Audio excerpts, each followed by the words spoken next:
Hello everyone, welcome back to my channel. ময়দা, নুন, জোয়ান আর লাগবে সাদা তেল। ওটাকে মেখে নিতে হবে। প্রথমে মাখা হয়ে গেলে এবার কড়ার মধ্যে দিয়ে দিতে হবে কালো জিরে, আস্ত জিরে, কাঁচা লঙ্কা কুচি আর দিতে হবে আদা কুচি। তারপরে এর মধ্যে দিয়ে দিতে হবে সাদা তেল আর পেঁয়াজ কুচি।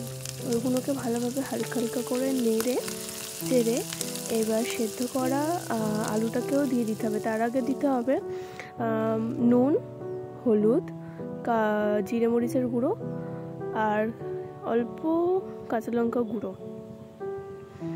এবারে সেদ্ধ করা আলুটাকে এর মধ্যে দিয়ে দিতে হবে। দিয়ে ভালোভাবে নেড়ে চেড়ে দেওয়া হয়ে গেলে এবার এটাকে কিছুক্ষণের জন্য একটু ঠান্ডা হতে দিতে হবে।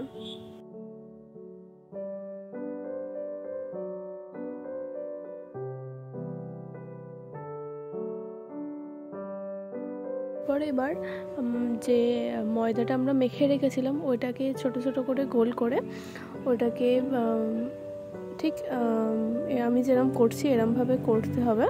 করা হয়ে গেলে ওর মধ্যে এবার পুরগুলো দিয়ে ওটা একটা শেপে এনে গরম তেলের মধ্যে ভেজে নিতে হবে একে একে।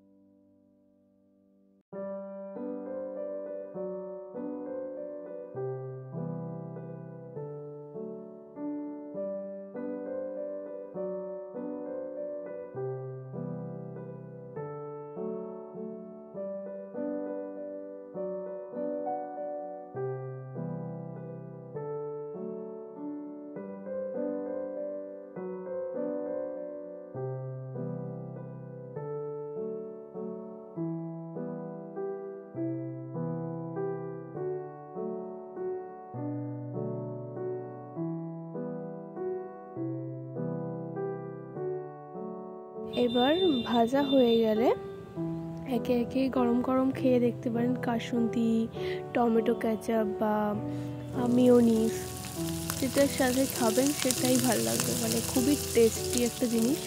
এটা চায়ের সাথেও খেতে পারেন। সন্ধেবেলার টিফিনের জন্য এটা একটা পারফেক্ট জিনিস। করে দেখবেন কেমন হয়েছে, কমেন্টে জানাবেন। আর দেখার জন্য থ্যাংক ইউ সো মাচ।